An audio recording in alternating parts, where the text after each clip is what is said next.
జగదాత్రి సమస్యల్లో ఉన్న ప్రతిసారి ఆ జేడి జగదాత్రికి అండగా నిలబడుతుంది. అసలు వాళ్ళిద్దరి మధ్య ఉన్న సంబంధం ఏంటి? కేదార్ గడ్ బాబాయ్, వాడే కేడి. వాడికి కష్టం వచ్చిన ప్రతిసారి ఆ సాధు టీం మొత్తం వాడి వెనక నిలబడుతున్నారు, జేడీతో సహా. అందుకే వాడి మీద నేను ఎప్పుడూ గెలవలేకపోతున్నా. సర్లే పదండి పోదాము. ఆ సంతోషాన్ని మనతో పంచుకొని మనల్ని ఏడిపించేదాకా ఆ అమ్మి ఊరుకోదు గదో. మీరు వెళ్ళండి వదిన, నేను ఇక్కడే ఉంటా. అట్నే నిషి పదమ్మి. నువ్వు రెస్ట్ తీసుకో బాబాయ్. ఏమైందమ్మా? జగదాత్రి వాళ్ళ ఫోన్ స్విచ్ ఆఫ్ వస్తుంది బాబాయ్. అదిగో వచ్చేసారు. ఇప్పుడే న్యూస్ చూసాను జగదాత్రి. కేదార్ కేసులో నుంచి బయటపడినందుకు చాలా ఆనందంగా ఉంది.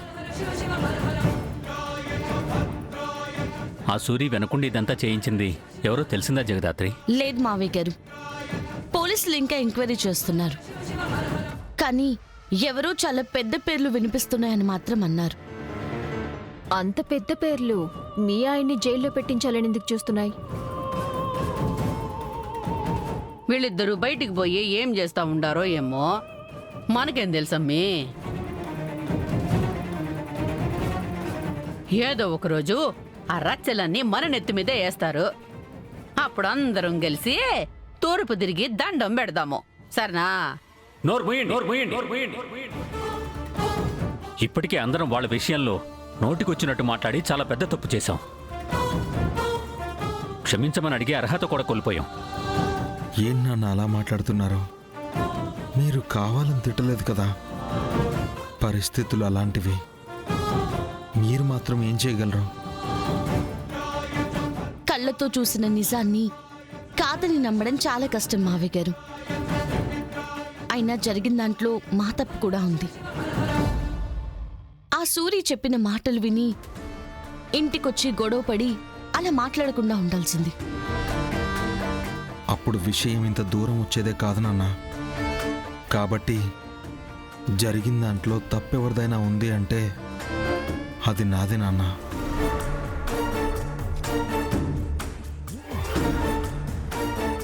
ఈ ఇంటికి కష్టం వచ్చిన ప్రతిసారి మీరు అండగా నిలబడ్డారు. కానీ మీకు అవసరం వచ్చినప్పుడు ఈ ఇంట్లో అందరూ మీకెదురు నిలబడ్డారు. మిమ్మల్ని నమ్మి మీ పక్కన ఎవరు నిలబడలేకపోయారు, నాతో సహా. నన్ను క్షమించండి జగదాత్రి. వదినా ప్లీజ్, మీరలా మాట్లాడకండి. అయినా ఇప్పుడు కేసు సాల్వ్ అయిపోయింది కదా. కేదార్ ఏ తప్పు చేయలేదని తెలిసిపోయింది. మళ్ళీ ఎందుకు ఇదంతా? అంతా అప్పుడే ఎలా జరిగిపోయింది?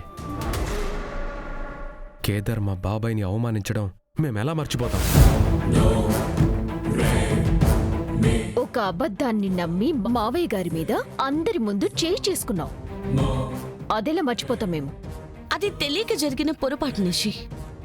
దానికి ఇంట్లో అందరికంటే కేదారే ఎక్కువ బాధపడుతున్నాడు.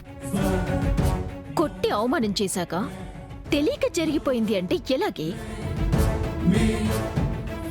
తప్పు చేసిన వాళ్ళకి శిక్ష పడాలి కదా వదినా. అయినా ఆ సూరి వాళ్ళతో కలిసి కేదారే ఇదంతా చేయలేదని నమ్మకమేంటి? మావయ్యని పొడిచినప్పుడు కేదార్ అక్కడే ఉన్నాడని మావయ్య చెప్పారు కదా. అది అబద్ధం నిషి.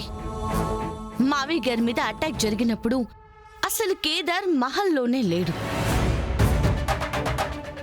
ఈ విషయం చూసిన రంగా, పొడిచిన సూరి వాళ్ళిద్దరూ చెప్పారు. కానీ కత్తిపోటు పడ్డ కమలాకర్ చెప్పలేదు కదమ్మీ. దెబ్బ కొట్టినోడి కంటే తిన్నోడికే కదా బాగా గుర్తుండేది. అవునక్క, పొడిచింది ఎవరో చెప్పాల్సింది వీళ్ళో పోలీసులో కాదక్క, బాబాయ్. కుటుంబం పేరుతో జగదాత్రి వాళ్ళమ్మ మా మావయ్యని చంపింది. ఇప్పుడు కేదార్ అదే పని చేస్తున్నాడు. ఇంత తెలివైన వాళ్ళు సాక్ష్యాల్ని తారుమారు చేసుండొచ్చు కదా. కమలాకర్ని నువ్వే అడుగమ్మీ. ఒకవేళ పొడిచింది కేదారి అంటే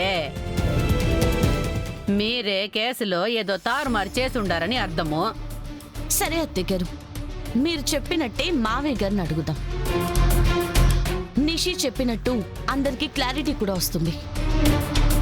కేదార్ నిర్దోషని ఇక్కడ కూడా ప్రూవ్ అవుతుంది. నేను వెళ్ళి మావయ్య గారిని తీసుకొస్తాను.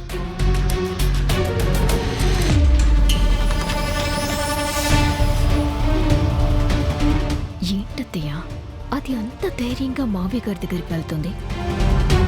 మావయ్య గారు కూడా మనకి తెలియకుండా పాటి మార్చేశారా ఏంటి? 6 100 100 6 మరిది ఎప్పటికీ వాళ్ళ పక్కనికి పోవడమే. ఆ అమ్మి గోతి ఆ అమ్మి తవ్వుకుంటా ఉండదు. మావయ్య గారు మీతో మాట్లాడాలి. ఏం మాట్లాడాలి? మీరెందుకు అబద్ధం చెప్పారు మావయ్య గారు? నువ్వు దేని గురించి మాట్లాడుతున్నావో నాకు అర్థం కావట్లేదు జగదాత్రి. మీకు అర్థమైందని నాకు తెలుసు. నాకన్నీ తెలుసు అన్న విషయం కూడా మీకు అర్థమైంది. కేదార్ మిమ్మల్ని పొడవలేదు, పొడిచింది మిమ్మల్ని సూరి. ఆ విషయం మీకు తెలుసు. కానీ కళ్ళు తెరవగానే విషయం అర్థం అవ్వగానే మీరు కేదార్ పేరు చెప్పారు. ఆ న్యూస్లో ఏం చెప్పినా, జేడీ ఏం కనుక్కున్నా నన్ను పొడిచింది కేదారే. నేను ఇదే విషయం కోర్టులో చెప్తా. ఈ కేసులో కేదార్ని ఎలా అయినా ఇరికించి జైలుకి పంపిస్తా జగదాత్రి. ఇది ఫిక్స్. సరే అయితే మరి మీరు జైలుకి వెళ్ళడానికి రెడీగా ఉండండి. ఏ నేనెందుకు జైలుకు వెళ్తాను? సుహాసిని అత్తయ్య గారి మర్డర్ కేసులో మావయ్య గారు.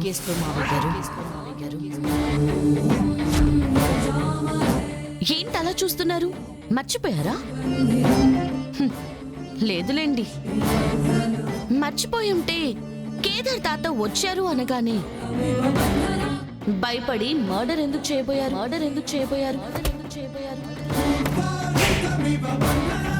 డైరీ గురించి తెలుసుకోగానే మీరిక్కడ ఎవ్వరికి చెప్పకుండా మహల్కి ఎందుకు వెళ్ళారు?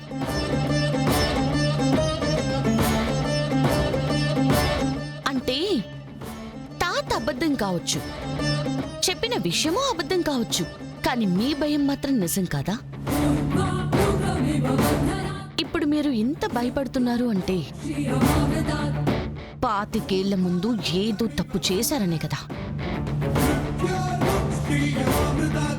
సో ఆ డైరీని మేము పోలీసులకు ఇచ్చి ఎంక్వైరీ చేయమంటే అప్పుడు నిజం బయటపడుతుంది. మీరందరి ముందు ఇప్పుడు నిజం చెప్పకపోతే నేను స్టేషన్కి వెళ్ళి సుహాసిని అత్తయ్య గారి కేసుని మళ్ళీ రీఓపెన్ చేయిస్తాను.